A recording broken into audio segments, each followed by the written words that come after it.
நேரம் நாம் கர்த்தருடைய வார்த்தையை கேட்கலாம். பாருங்கள், வார்த்தையை கொண்டு எல்லாவற்றையும் உண்டாக்கின தேவன் வார்த்தையை கொண்டு நம்முடைய வாழ்க்கையில் இருக்கிற பல காரியங்களை, ஆகாத காரியங்களை, முடியாத காரியங்களை அவர் மாற்றி அமைக்க முடியும். நம்ம செய்ய வேண்டியதெல்லாம் ஒன்றே ஒன்று தான். என்ன தெரியுமா? ஆண்டவர் சொல்கிறார், என் மகனே, என் கவனி, என் வசனங்களுக்கு உன் செவியை சாய், அவைகள் உன் கண்களை விட்டு பிரியாதிருப்பதாக, அவைகளை உன் இருதயத்துக்குள் காத்துக்கொள், அவைகள் உனக்கு ஜீவனாக இருக்கிறது, அவைகள் உன் உடலுக்கெல்லாம் ஆரோக்கியமாக இருக்கிறது. பாருங்கள், நம்முடைய ஜீவன், நம்முடைய வாழ்வு, நம்முடைய ஆரோக்கியம் எல்லாவற்றையும் அவர் வார்த்தையில் வச்சுருக்கிறார். நம்ம செய்ய வேண்டியதெல்லாம் என்னென்னா, நாம் வாழ்கிற பொல்லாத உலகத்தில் நாம் சந்திக்கிற மோசமான சூழ்நிலைகள் மத்தியில் எதிராக நெகட்டிவாக பேசுகிற மனிதர்கள் மத்தியில், இதை தாண்டி பல எண்ணங்கள் பிசாசினால் போடப்படுகிறது. இதன் மத்தியில் நம்முடைய தகப்பனாகிய, நம்முடைய தேவனாகிய அவருடைய வார்த்தைகளை தொடர்ந்து கேட்கணும். பாருங்கள், அதுக்கு ரொம்ப கவனத்தை செலுத்தணும், அதுக்கு செவி சாய்த்து கேட்கணும், அதை இருதயத்தில் வச்சு பாதுகாத்துக்கணும். பாருங்கள், இது எல்லாத்துக்கும் அவரும் நமக்கு ரொம்ப அதிகமாக உதவி செய்கிறார். அதே அந்த வார்த்தையை ஞாபகப்படுத்த ஆவியானவர் உதவி செய்கிறார். எல்லா விதத்திலும் நமக்கு தேவன் எப்பொழுதும் ஒத்தாசை தான் செய்கிறாரே தவிர நம்மளை அவர் கைவிட்டுறதில்லை. ஆகவே அதை எண்ணி பார்க்க வேண்டும். திருப்பிக் கொள்வோம். எபிரேயர் 4வது அதிகாரம் 9வது வசனம். எபிரேயர் 4வது அதிகாரம் 9வது வசனம். திருப்பிக் கொள்வோம். Thank you Lord. ஆகையால் தேவனுடைய ஜனங்களுக்கு இளைப்பாறுகிற காலம் இனி வருகிறதாய் இருக்கிறது. மறுபடியும் சொல்கிறேன். ஆகையால் தேவனுடைய ஜனங்களுக்கு இளைப்பாறுகிற காலம் இனி வருகிறதாய் இருக்கிறது அப்படின்னு இந்த வசனம் சொல்லுகிறது. பாருங்கள், ஒருவேளை இது வரைக்கும் நீங்கள் அநேக காரியங்களில் இதெல்லாம் என் வாழ்க்கையில் நடக்க மாட்டேங்குது, ஏன் இந்த மாதிரி வேறு மாதிரி போயிடுச்சு, ஏன் நான் எதிர்பார்க்குற மாதிரி நன்மையான காரியங்களாம் ஏன் நடக்க மாட்டேங்குது,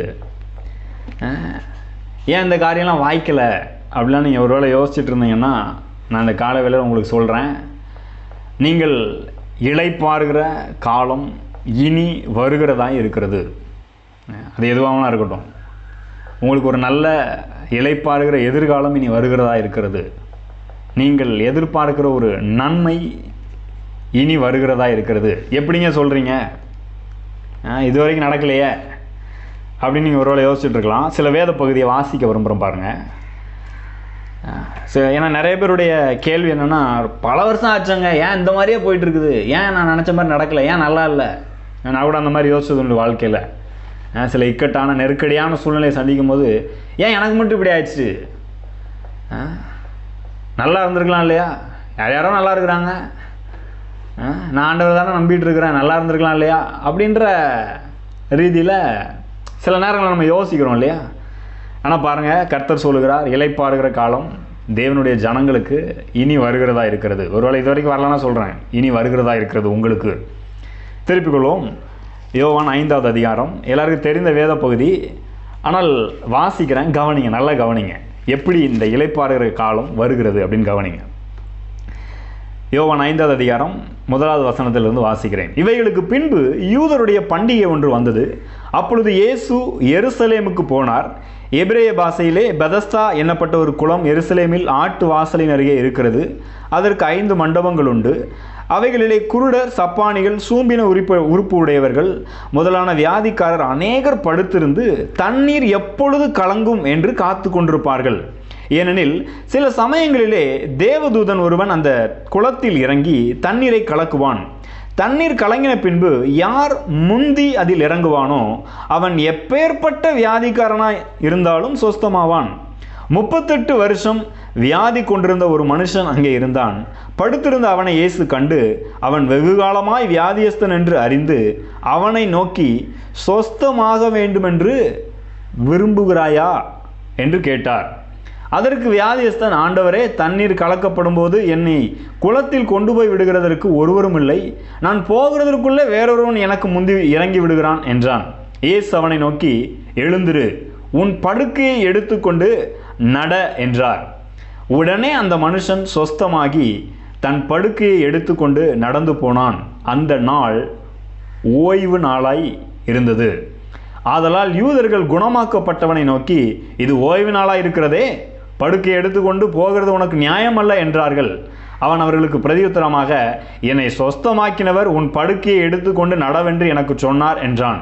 அதற்கு அவர்கள், உன் படுக்கையை எடுத்துக்கொண்டு நடவென்று உன்னுடனே சொன்ன மனுஷன் யார் என்று அவனிடத்தில் கேட்டார்கள். சொஸ்தமாக்கப்பட்டவன், அவர் இன்னார் என்று அறியவில்லை. அவ்விடத்தில் ஜனங்கள் கூட்டமாய் இருந்தபடியினால் இயேசு விலகி இருந்தார். அதற்கு பின்பு இயேசு அவனை தேவாலயத்திலே கண்டு, இதோ நீ சொஸ்தமானாய், அதிக கேடானதொன்றும் உனக்கு வராதபடி இனி பாவம் செய்யாதே என்றார். அந்த மனுஷன் போய் தன்னை சொஸ்தமாக்கினவர் இயேசு என்று யூதர்களுக்கு அறிவித்தான். இயேசு இவைகளை ஓய்வு நாளில் செய்தபடியால் யூதர்கள் அவரை துன்பப்படுத்தி அவரை கொலை செய்ய வகை தேடினார்கள். பாருங்கள், இந்த சம்பவம் எல்லாருக்கும் தெரியும் இல்லையா? ஒருத்தன் 38 வருஷமாக வியாதியாக கிடக்கிறான், படுத்த படுக்கையாக கிடக்கிறான். பாருங்கள், நடக்க முடியல அவனால். அவன் படுக்கையாகவே கிடக்கிறான். அவன் எவ்வளோ முயற்சி எடுத்தாலும் அவனால் தனக்கும் எதுவும் செஞ்சுக்க முடியல, மற்றவங்களுக்கும் எதுவும் அவனால் செய்ய முடியல. அப்படிப்பட்ட ஒரு வாழ்க்கையை அவன் 38 வருஷமாக வாழ்ந்துட்டுருக்கிறான். கொஞ்சம் யோசிச்சு பாருங்கள். நம்ம சில நேரத்தில் நம்முடைய வாழ்க்கையில் சில காரியங்கள் நடக்காத போது ரொம்ப விரக்தி ஆகிடுறோம். பாருங்கள், அப்போ 38 வருஷமாக இப்படி கிடக்கிறவன் எவ்வளவு விரக்தியில் இருப்பான்னு கொஞ்சம் யோசிச்சு பாருங்கள். நடாது வாழ்க்கை, சரி தான் போல இருக்கு, நம்ம தலைவிதி தான் போல இருக்குது, இப்படி தான் போகும் போல இருக்குது அப்படின்னு முடிவுக்கே வந்திருப்பான்னு நான் நினைக்கிறேன். அப்படிப்பட்ட ஒருத்தனை சந்தித்து இயேசு கேட்குறாரு, என்ன சொல்கிறாரு? எப்பா, நீ சொஸ்தமாக வேண்டுமென்று விரும்புகிறாயா அப்படின்னு கேட்குறாரு. நம்மளாக இருந்தால் என்ன யோசிச்சிருப்போம்? என்ன கேள்விங்க அது? இங்கே படுத்துன்னு இருக்கவா நான் விரும்புகிறேன் நான். அதே மாதிரி தான் அவன் என்ன சொல்கிறான்? அதற்கு அவன் என்ன சொல்கிறான்? ஆண்டவரே, தண்ணீர் கலக்க போடும்போது அங்கே ஒரு காரியம் நடக்குது பாருங்கள். இந்த குளத்தில் கொண்டு போய் என்னை யாராவது விட்டு அங்கே போய் நான் குதித்து தப்பிச்சு யாராவது தூக்கி போட்டாங்கன்னா கூட நான் சுகமாயிருப்பேன். ஆனால் அதுக்கு கூட எனக்கு உதவி செய்ய யாருமே இல்லை. எனக்கு உதவி செஞ்சுக்கவே முடியல, அவ்வளோ கஷ்டமான ஒரு நிலையில் நான் இருக்கிறேன் அப்படின்னு சொல்கிறான். இயேசு சொல்கிறாரு, எழுந்திரு, உன் படுக்கையை எடுத்துக்கொண்டு நட என்று சொல்லுகிறார். அவன் சுகமாகி எழுந்து நடக்கிறான். பாருங்கள், 38 வருஷம் இருந்தவன் ஒரே வார்த்தையில் இயேசு சொன்னான்னு எந்திரிச்சு என்ன செய்கிறான்? நடக்கிறான்.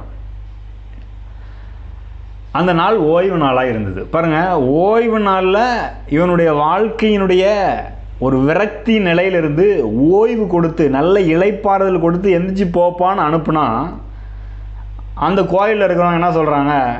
ஓய்வு நாளில் ஏன் எந்திரிச்சு நடக்கிற? ஏன் ஓய்வு நாளில் நீ நல்லா இருக்கிற? ஓய்வு நாளில் நீ நல்லா இருக்கலாமா? அப்படியே பிரச்சனையில் தான் இருக்கணும். ஓய்வு நாளில் போய் நான் சுகமாகி போகலாமா அப்படின்னு கேட்குறாங்க. பாருங்கள், இந்த மாதிரி மக்கள் இன்றைக்கும் உலகத்தில் இருக்கிறாங்க. நம்ம ஒரு பிரச்சனையிலே சிக்கிட்டு இருப்போம். அப்போலாம் பெருசாக எதுவும் கண்டுக்க மாட்டாங்க, ஹெல்ப் பண்ண மாட்டாங்க.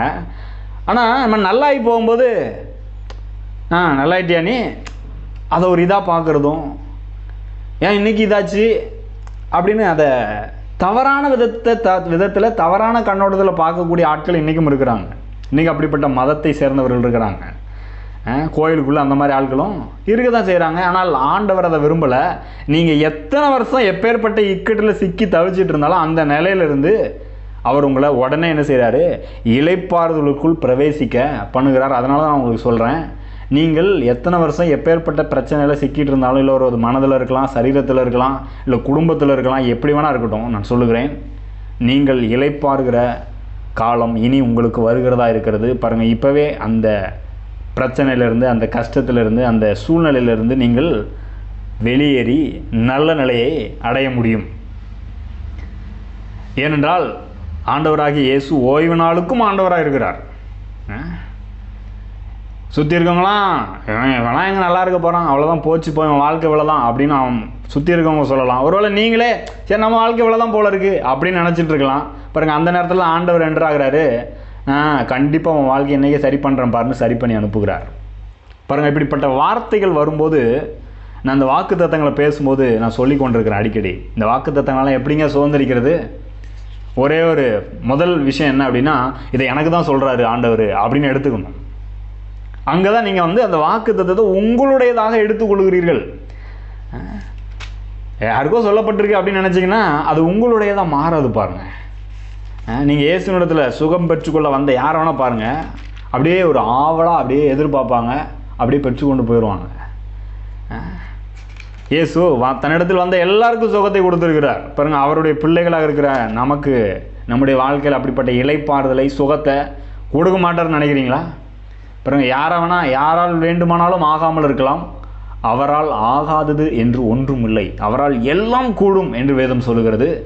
அநேகருடைய வாழ்க்கையில் அது சாத்தியமாக்கியிருக்கிறார். ஏன் நம்முடைய வாழ்க்கையில் பல ஆகாத காரியங்களை இதுவரைக்கும் சாத்தியமாக்கினதுனால தான் உயிரோடு இருக்கிறோம் இல்லையா? எப்பேர் பல விதமான சூழ்நிலை கடந்து வந்திருக்கிறோம். அதன் மத்தியில் தேவன் தான் நம்மை அதிலிருந்து வெளியே கொண்டு வந்திருக்கிறார், தப்பு வைத்திருக்கிறார். அதை கொஞ்சம் எண்ணி பார்க்க வேண்டும். இன்னொரு சம்பவத்தை வாசிக்கிறோம் பாருங்க. லூக்கா 13வது அதிகாரம். லூக்கா 13வது அதிகாரம் 10வது வசனத்திலிருந்து வாசிக்கிறேன். ஒரு ஓய்வு நாளில், மறுபடியும் கவனிங்க, ஒரு ஓய்வு நாளில் அவர் ஜெப ஆலயத்தில் போதகம் பண்ணி கொண்டிருந்தார். அப்பொழுது 18 வருஷமாய் பலவீனப்படுத்தும் ஆவியை கொண்ட ஒரு ஸ்திரீ அங்கே இருந்தாள். அவள் எவ்வளவும் நிமிரக்கூடாத கூனியாய் இருந்தாள். இயேசு அவளை கண்டு தம்மிடத்தில் அழைத்து, ஸ்திரியே, உன் பலவீனத்தில் நின்று விடுதலை ஆக்கப்பட்டாய் என்று சொல்லி அவள் மேல் தமது கைகளை வைத்தார். உடனே அவள் நிமிர்ந்து தேவனை மகிமைப்படுத்தினாள். நல்லா கவனிங்க. மறுபடியும் ஒரு ஓய்வு நாள் ஜபாலயத்தில் பிரசங்கம் பண்ணிட்டு கொண்டிருக்கிறார். அந்த நேரத்தில் பாருங்கள், 18 வருஷமாக ஒரு பெண்ணு அப்படியே கூனியாகவே இருக்கிறான். நான் நினைக்கிறேன் குனிஞ்சிட்டே இருந்திருப்பா, நிமிர்ந்து கூட பெருசாக பார்த்துருக்க முடியாது இல்லையா? 18 வருஷமாக இப்படியே கஷ்டப்பட்டுட்டு இருக்கிறா. அந்த நேரத்தில் இயேசு என்ன பண்ணுறாரு? அவளை கண்டு அவளை அழைத்து, உன் பலவீனத்தினின்று விடுதலையாக்கப்பட்டாய் என்று என்ன செய்கிறார் சொல்லி அவள் மேல் கையை வைத்தார். உடனே என்ன செய்கிறார் பாருங்க, 18 வருஷம் நிமிரவே முடியல, ஆனால் உடனே நிமிருகிறார். நான் சொல்லுகிறேன், எத்தனை வருஷம் நிமிராத பிரச்சனையாக இருக்குதுங்க, எனக்கு தலை போராத பிரச்சனையாக இருக்குன்னு சொல்கிறீங்களா? பாருங்கள், இப்பொழுதே இந்த வார்த்தை எனக்குன்னு நீங்கள் எடுத்துக்கொள்ளும் போது நான் சொல்லுகிறேன், இயேசு உங்களை நோக்கி எப்பொழுதும் கரத்தை நீட்டி கொண்டிருக்கிறார். அவருடைய தயவுள்ள கரம் எப்பொழுதும் உங்களை நோக்கி நீட்டப்பட்டு கொண்டிருக்கிறது. அந்த கரம் உங்களை சுகமாக்குகிற கரமாக இருக்கிறது. உங்கள் பிரச்சனையிலிருந்து உங்களை தூக்கி விடுகிற கரமாக இருக்கிறது. உங்களை அது எத்தனை வருஷம் முடியாத பிரச்சனைன்னு யார் வேணால் சொல்லியிருக்கலாம். ஏன் நீங்களே ஒரு முடிவுக்கு வந்திருக்கலாம். பாருங்க, நான் இந்த சம்பவத்தெல்லாம் ஏன் வாசிக்கிறேன் தெரியுமா? 38 வருஷம் 18 வருஷம் இந்த மாதிரிலாம் இருக்கும்போது நம்மளுடைய மனநிலையை ஒரு விதமாக செட் ஆயிரும், அவ்வளோதான் அப்படின்னு.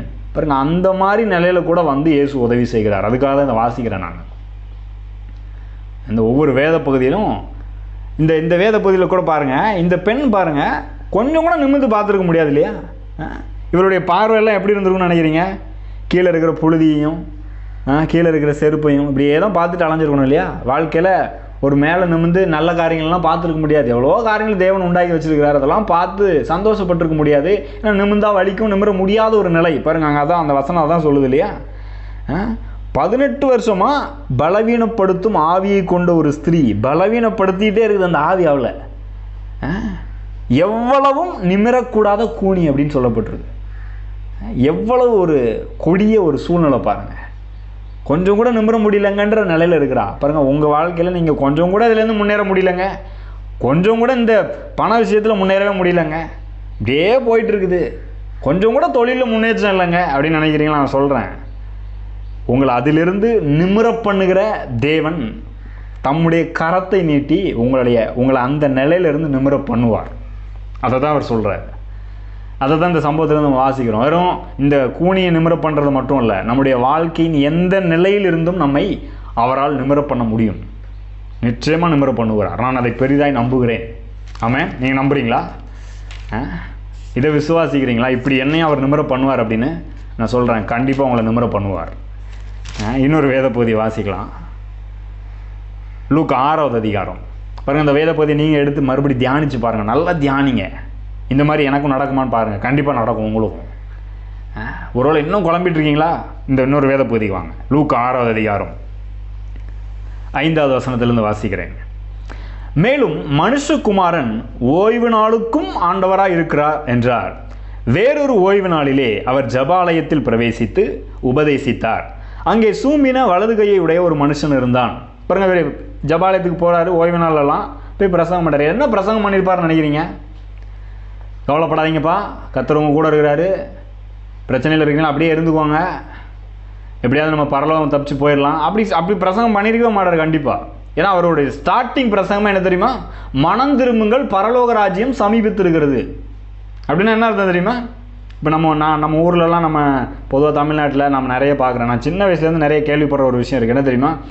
இந்த ஆட்சி வந்தால் வாழ்க்கை நல்லாயிருமா, அந்த ஆட்சி வந்தால் வாழ்க்கை நல்லாயிருமா, இவங்க ஆட்சிக்கு வந்தால் சரியாயிருமா, இந்த அரசாங்கம் வந்தால் சரியாயிருமா, இப்படின்னு நான் சின்ன வயசுலேருந்து கேட்டேன். எனக்கு நல்லா ஞாபகம் இருக்குது. 6 வயசுலேருந்து இந்த விஷயத்த மக்கள் பேசுகிறத நான் கேட்டிருக்கிறேன். ஆனால் நிறைய நேரத்தில் இதையும் தாண்டி சில ஆட்சி வந்ததுக்கப்புறம், ஆமாம் இவங்க ஆட்சி இப்படி தான் இருக்குது அப்படின்னு தான் சொல்லுவாங்க. ஒன்றும் மாறின மாதிரி இல்லை அப்படின்னுவாங்க இல்லையா? ஆனால் பாருங்கள், ஆண்டவர் ஒரு ஆட்சியை பற்றி பேசுகிறார் இல்லையா? மனம் திரும்புங்கள், பரலோக ராஜ்யம். நீங்கள் சில மொழிபெயர்ப்பில் வாசிங்கன்னா அது எப்படி தெரியுமா இருக்குது? மனம் திரும்புங்கள், தேவனுடைய அரசாங்கம் வந்துவிட்டது அப்படின்றார். Government of God at hand அப்படின்றார். மனம் திரும்புங்கப்பா, நீ எதிர்பார்த்துட்டு இருந்த இந்த அரசாங்கம் வந்தால் நல்லாயிருமா, அந்த அரசாங்கம் வந்தால் நல்லாயிருமான்னு எதிர்பார்த்துட்டு இருந்தால அந்த அரசாங்கம் வந்துருச்சு அப்படின்றார். பாருங்கள், அப்போ என்ன பிரசங்கம் பண்ணியிருப்பார்னு நினைக்கிறீங்க? தேவனுடைய அரசாங்கத்தை பற்றி பிரசங்கம் பண்ணியிருப்பார். அந்த அரசாங்கம் எப்படி இயங்குகிறது, அதில் என்னென்ன நன்மைகள்லாம் இருக்கிறது, என்னென்ன நல்ல கொள்கைகள் இருக்கிறது, அதை பற்றி பிரசங்கம் பண்ணியிருப்பார். பாருங்கள், அந்த மாதிரி நேரத்தில் தான் இங்கே ஒரு சூம்பின வலது கையை உடைய ஒரு மனுஷன் இருந்தான். அப்பொழுது வேதபாரகரும் பரிசேயரும் அவரிடத்தில் குற்றம் பிடிக்கும்படி ஓய்வு நாளில் சொஸ்தமாக்குவாரோ என்று அவர் மேல் நோக்கமாக இருந்தார்கள். அப்பவும் பாருங்கள், இந்த மதத்தை பிடித்த ஆட்கள், யார் அதுக்கு மதம்னு பேர் வச்சாங்கன்னு தெரில, பாருங்கள், நல்ல மதம் பிடித்த ஆட்கள் என்ன பண்ணுறாங்க? அவரிடத்துல ஏதாவது குற்றம் கண்டுபிடிக்கணும்னு பார்க்குறாங்க. என்ன, ஓய்வு நாள் ஏதாவது சுகப்படுத்துகிறாரான்னு பார்ப்போம் அப்படின்னு உட்கார்ந்துட்டு இருக்காங்க. பாருங்கள், அடுத்த வசனம். அவருடைய சிந்தனைகளை அவர் அறிந்து சூம்பின கையுடைய மனுஷனை நோக்கி, நீ எழுந்து நடுவே நில் என்றார். அவன் எழுந்து நின்றான். அப்பொழுது இயேசு அவர்களை நோக்கி, நான் உங்களிடத்தில் ஒன்று கேட்கிறேன், ஓய்வு நாட்களில் நன்மை செய்வதோ தீமை செய்வதோ, ஜீவனை காப்பதோ அழிப்பதோ எது நியாயம் என்று கேட்டு அவர்கள் எல்லாரையும் சுற்றி பார்த்து அந்த மனுஷனை நோக்கி, உன் கையை நீட்டு என்றார். அப்படியே அவன் தன் கையை நீட்டினான். உடனே அவன் கை மறு கையை போல சொஸ்தமாயிற்று. பாருங்க, இவனுக்கும் பாருங்க, ரொம்ப நாளாக இவன் கை சூம்பின நிலையில் இருக்குது. அந்த மாதிரி ஆள்களை பார்த்துருக்கீங்களா? நான் பார்த்துருக்குறேன். அவங்களுக்கு எப்படிப்பட்ட நிலையில் அவங்க இருப்பாங்கன்னு நினைக்கிறீங்க?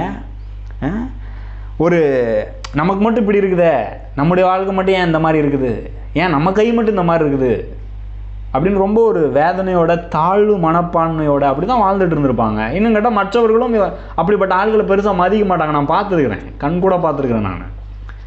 ஆனால் அப்படிப்பட்ட ஆள்களை தேடி வர்றாரு பாருங்க இயேசு. இவங்க ஓய்வு நாள்லாம் ஏதாவது பண்ணிடுவாரா அப்படின்னு இவரை குற்றம் பண்ணலான்னு நிற்கிறாங்க. இவர் வேணும்னு என்ன பண்ணுறாரு? அவன் யோசிச்சுட்டு இருக்கிறத தெரிஞ்சுட்டு வேணும்னே சுகப்படுத்துகிறான்றார்.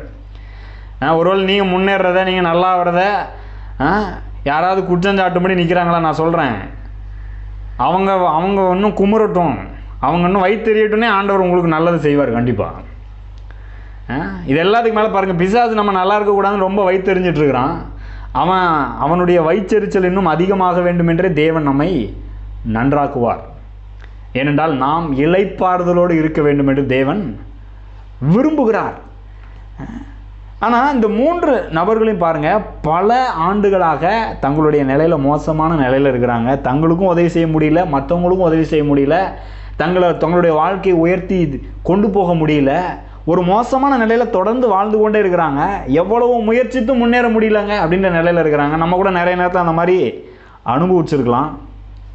இதனால் என்ன ஆகுது? வாழ்க்கையில் ஏமாற்றம், தோல்வி இப்படியே சந்திச்சுட்டு இருந்தால் என்ன ஆகுது? வாழ்க்கை ஒரு விரக்தி நிலைக்கு போயிடும் இல்லையா? அப்படி தான் இவங்க எல்லாரும் வாழ்ந்துட்டு இருக்கிறாங்க. விரக்தியின் உச்சத்தில் ஏமாற்றம் அடைஞ்சு தங்களுடைய எல்லா முயற்சியும் கைவிட்டு, சரி இப்படியே போயிடுவோம், வாழ்க்கையை கடத்திக்குவோம் அப்படின்ற நிலையில் இருக்கிறாங்க. பாருங்கள், நீங்கள் வேலையில், தொழிலில், குடும்பத்தில், எந்த காரியத்தில் நீங்கள் அப்படி இருந்தாலும் சரி, நான் சொல்கிறேன் உங்களுக்கு, நீங்கள் அந்த நிலையில் இருக்க வேண்டிய அவசியம் இல்லை. உங்களை அந்த நிலையிலிருந்து ஒரு நல்ல இளைப்பாறுதலின் நிலைக்கு கொண்டு செல்லும்படியாகவே தேவன் தம்முடைய கரத்தை உங்களை நோக்கி நீட்டுகிறார். அதைத்தான் அவர் வாக்கு பண்ணியிருக்கிறார். அதைத்தான் நம்ம வாசம். தேவருடைய ஜனங்களுக்கு இளைப்பாறுகிற காலம் இனி வருகிறதா இருக்கிறது. அது உங்களுக்கும் சாத்தியமாகும். அதனால் நீங்கள் தேடிட்டுருக்கிற அற்புதம், நீங்கள் தேடிட்டுருக்கிற நன்மை ரொம்ப காலமாக தடைப்பட்டுருக்குன்னு நீங்கள் நினச்சிட்டு இருந்தாலும் சரி, இந்த வார்த்தையை கேட்கிற உங்களுக்கு இன்னைக்கு அந்த அற்புதம் தொடங்குகிறது. நீண்ட காலமாக போராடிட்டு இருக்கிறேங்க, என் சொந்த காலம் நின்று முன்னேறி போக முடியல, எப்போதுமே யாரையாவது இது பண்ணிகிட்டே இருக்க வேண்டியதாக இருக்குது, அவங்களும் எனக்கு பெருசாக உதவி செய்ய முடியல அப்படின்ற நிலையில் இருக்கிறீங்களா? கண்டிப்பாக சொல்கிறேன், நீங்கள் உங்கள் சொந்த காலில் கர்த்தரனை உயர்த்தினார் அப்படின்னு நிற்கிற காலம் வந்துவிட்டது. உங்களுடைய அற்புதங்களை இன்றைக்கே நீங்கள் பெற்றுக்கொள்ள முடியும். உங்களுடைய வாழ்க்கையினுடைய எந்த மோசமான தர தட்டிருச்சு குனிஞ்சிட்டு இருக்கிற நிமிர முடியாத நிலை, நான் சொல்லுகிறேன், இன்றைக்கே அது மாறுகிறதாக இருக்கிறது. அதைத்தான் கர்த்தர் சொல்கிறார் இந்த கால வேளையில் உங்களுக்கு. அதனால் உங்கள் சூழ்நிலை என்ன வேணா இருக்கட்டும், நீங்கள் எதை குறித்து கவலைப்பட்டு இருந்தாலும் சரி, எந்த ஒரு விஷயத்தில், திரும்பவும் சொல்கிறேன், அது பண விஷயமா இருக்கலாம், பொருளாதார விஷயமா இருக்கலாம், குடும்ப விஷயமா இருக்கலாம், பிள்ளைகளை வளர்க்கிறதா இருக்கலாம், உங்களுடைய வேலையின் விஷயமா இருக்கலாம், வேலையில் சம்பள உயர்வு குறித்த காரியமாக இருக்கலாம், உங்களுடைய ஊழியத்தின் காரியமாக இருக்கலாம். நீங்கள் எந்த விஷயத்தில் அப்படி ஒரு முன்னேற்றத்தை காணாமல் அப்படியே தவிச்சிட்டு இருந்தாலும் சரி, ஒருவேளை சுகத்தை, இந்த 3 சம்பவத்தை பார்த்தோம் இல்லையா, அவங்க பலவீனமாக இருக்கிறாங்க, சுகவீனமாக இருக்கிறாங்க. ஒருவேளை நீங்கள் அதில் ஏதாவது ரொம்ப வருஷமாக ஏதாவது பிரச்சனையை சந்தித்து கொண்டிருந்தாலும் சரி, இல்லைங்க சில இந்த மாதிரி ஒரு பழக்கம் எனக்கு இருக்குது, இதுலேருந்து விடுபடவே முடியல, நினைக்கிறேன் ஆனால் செய்ய முடியல, கஷ்டமாக இருக்குது, அந்த பழக்கத்தினாலேயே நிறைய விஷயம் எனக்கு தடையாக இருக்குது அப்படின்னு நீங்கள் நினச்சிட்டு இருந்தாலும் சரி, நான் சொல்லுகிறேன், அதன் எல்லாவற்றினின்றும் உங்களை விடுவித்து அப்பாடா நிம்மதியாயிட்டேன். இப்போ அந்த 3 பேரும் சுகமாகணும்னா எப்படி ஃபீல் பண்ணியிருப்பாங்கன்னு நினைக்கிறீங்க? தங்கள் வாழ்க்கையில் மிகப்பெரிய காரியத்தை அடைஞ்ச மாதிரி ஃபீல் பண்ணியிருப்பாங்க, நிம்மதி அடைஞ்சிருப்பாங்க, சந்தோஷம் அடைஞ்சிருப்பாங்க. நான் சொல்லுகிறேன், உங்கள் ஒவ்வொருவரையும் அப்படி இளைப்பாறுதல் அடைய செய்யும்படித்தான் தேவன் விரும்புகிறார். நீங்கள் செய்ய வேண்டியதெல்லாம் என்ன? அவர் எப்படி தம்முடைய கரத்தை அவங்களை நோக்கி நீட்டினாரோ உங்களை நோக்கி எப்போதும் நீட்டிட்டு தான் இருக்கிறாரு. நீங்கள் அவரை நோக்கி பாருங்கள். ஆண்டவரே, இந்த காரியத்தில், இந்த விஷயத்தில் நான் உங்களை நோக்கி பார்க்குறேன், உங்கள் கரத்தை பிடிக்கிறேன், நீங்கள் என்னை இளைப்பாறுதலுக்குள் பிரவேசிக்க பண்ணுங்க அப்படின்னு சொல்லுங்கள். பாருங்கள், இன்றைக்கே நீங்கள் இளைப்பாறுதலுக்குள் பிரவேசிக்க முடியும். இன்றைக்கே உங்கள் வாழ்க்கையில் மிகப்பெரிய அற்புதம் நடக்கும். நீங்கள் மிகப்பெரிய காரியத்துக்குள்ளே முன்னேறி செல்ல முடியும், மிகப்பெரிய உயர்வை நோக்கி போக முடியும், தலை நிமிர்ந்து நடக்க முடியும். நிச்சயமாக உங்களை தேவன் அவருடைய கரத்தை நீட்டி உங்கள் சொந்த காலில் நிற்க பண்ணுவார். ஆமென். நம்புறீங்களா? நான் சொல்லுகிறேன், அவரால் ஆகாத காரியம் ஒன்றுமே இல்லை. உங்கள் வாழ்க்கையிலே அதை செய்ய அவர் உண்மை உள்ளவராக இருக்கிறார். உங்கள் மேலே மிகவும் இந்த காலவேளையில் இரக்கமுள்ளவராக, அன்புள்ளவராக இருக்கிறார். ஆகவே இதை எதிர்பாருங்கள். கண்டிப்பாக உங்கள் வாழ்க்கையில் மிகப்பெரிய அற்புதம் நடக்கும். நாம் ஜெபிக்கலாம். ஸ்தோத்திரம் கர்த்தாவே, நன்றியோடு உம்மை துதிக்கிறோம், நன்றி செலுத்துகிறோம். ஆண்டவரே, நீர் உம்முடைய வார்த்தையில் எங்களுக்கு வாக்கு பண்ணியிருக்கிறீர். ஆண்டவரே, இதுவரை நீர் சொன்ன ஒரு வார்த்தை கூட தரையில் விழுந்ததில்லை. நீர் சொல்ல ஆகும், நீர் கட்டளையிட நிற்கும் என்ற வார்த்தையின்படி ஆண்டவரே, நீர் சொன்னதையெல்லாம் செய்து வந்திருக்கிறீர். நீர் நம்முடைய வாயினால் சொன்னதெல்லாம் உடைய கரத்தினால் நிறைவேற்றி இருக்கிறீர். ஆண்டவரே, இப்பொழுதும் இந்த வார்த்தையை கேட்கிற ஒவ்வொருடைய வாழ்க்கையிலும் ஆண்டவரை இளைப்பாறுகிற காலம் இனி வருகிறதா இருக்கட்டும் கர்த்தாவே. இந்த வார்த்தையை கேட்கும் போதே அவர்களுடைய வாழ்க்கையில் இளைப்பாறுதலின் காலம் துவங்கியதற்காய் நன்றி செலுத்துகிறோம். பரிசுத்த ஆவியானவர் இந்த சத்தியத்திற்குள் வழிநடத்துவீராக. அற்புதம் தேவைப்படுகிறவர்களுக்கு அற்புதங்கள் நடக்கட்டும், சுகமும் தேவைப்படுகிறவர்களுக்கு சுகம் உண்டாகட்டும், உயர்வு தேவைப்படுகிறவர்களுக்கு உயர்வு உண்டாகட்டும், தொழிலை விருத்தி உண்டாகட்டும். ஆண்டவரே, அவர்கள் எதிர்பார்த்திருக்கிற நன்மையை நீர் அருளும்படி அவர்கள் மேல் ஆண்டவரே எப்பொழுதும் நல்ல நினைவுகளை, சமாதானத்துக்கு ஏதுவான நினைவுகளை வைத்திருக்கிறபடியால் நன்றி செலுத்துகிறோம் கர்த்தாவே. நீர் அப்படியே செய்கிறதற்காய் நன்றி செலுத்துகிறோம். பரிசுத்த ஆவியானவர் தொடர்ந்து இந்த சத்தியத்தை இவர்கள் அனுபவிக்க உதவி செய்வீராக. இயேசுவின் நாமத்திலே ஜெபிக்கிறோம் கர்த்தாவே. இவர்கள் ஒவ்வொருவரும் இன்னும் அதிகமாய் உம்மோடு இணைந்து ஆண்டவரை உம்மை அனுபவித்து, இவர்களுக்கென்று நீர் வைத்திருக்கிற எல்லா நன்மைகளையும் அனுபவித்து வாழட்டும் கர்த்தாவே. தலை நிமிரச் செய்வீராக. இயேசுவின் நாமத்தில் ஜெபிக்கிறோம் நல்ல பிதாவே. ஆமென். God bless you. இந்த செய்தி உங்களுக்கு மிகுந்த ஆசீர்வாதமாக இருந்திருக்கும் என்று நம்புகிறோம். இதை உங்கள் நண்பர்களோடும் பகிர்ந்து கொள்ளுங்கள். காலையில் கடவுளோடு என்கிற இந்த ஜெபம் திங்கள் முதல் சனிக்கிழமை வரை ஒவ்வொரு நாளும் காலை 5:30 மணி முதல் 6 மணி வரை கூகுள் மீட் இணையதளத்தில் நடைபெறுகிறது. இதில் நீங்களும் நேரடியாக கலந்து கொள்ள விரும்பினால் 9487660939 என்கிற எண்ணிற்கு நீங்கள் தொடர்பு கொள்ளலாம் அல்லது வாட்ஸ்அப் மூலமாக மெசேஜ் அனுப்பலாம். உங்களுக்கு அதற்கு தேவையான லிங்க் மற்றும் விவரங்கள் அனுப்பி வைக்கப்படும். நீங்கள் ஆசீர்வதிக்கப்பட்டவர்கள்.